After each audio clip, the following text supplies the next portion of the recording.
Cylch Meithrin Hermon. Cylch Meithrin Hermon ydym ni, helo ffrindiau sut ydych chi? Cylch Meithrin Hermon ydym ni, dewch chi gael hwyl a sbri. Mae Cylch Meithrin Hermon wedi leoli yng Nghrymych Sir Benfro ac ar agor 4 bore'r wythnos.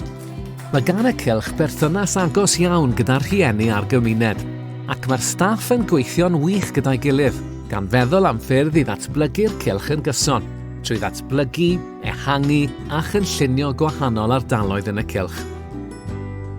Mae'r plant yn cael cyfleoedd i fe mas i'r gymuned leol yn rheoledd, drwy fynd i'r farchnad da byw lleol i weld yr anifeiliaid yn cael ei gwerthu.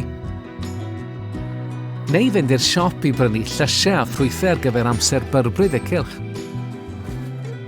Neu fynd i'r siop lyfrau i brynu llyfrau newydd i'r cylch.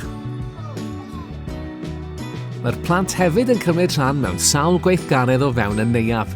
Enghraifft, canu i bobl sy'n dod i'r ganolfan gyda'i gofalwyr, mynychu brecwast undeb ymweithwyr Cymru i godi arian, gan gynnig profiadau byw i'r plant a rhoi'r ymdeimlad o berthyn yn y gymuned maen nhw'n rhan ohoni.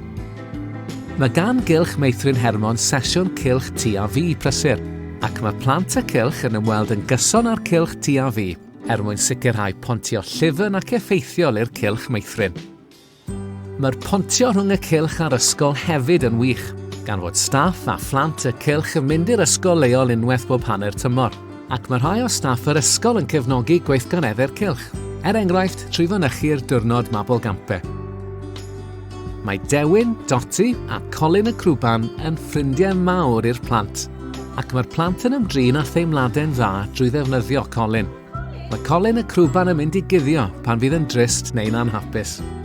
Fe gafodd y cylch gyfle i ysgrifennu arfer dda a gafodd ei rhannu ar wefan estyn ar y defnydd mae'r cylch yn gwneud o Colin y Crwban wrth ddelio gyda theimladau yn dilyn arolwg diweddar.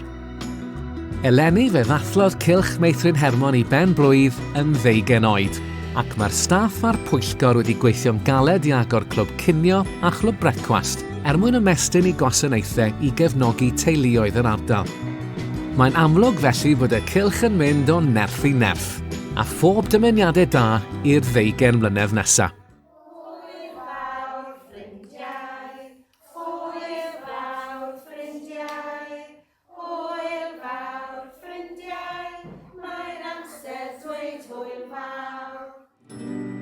Llongyfarchiadau i Gylch Meithrin Hermon.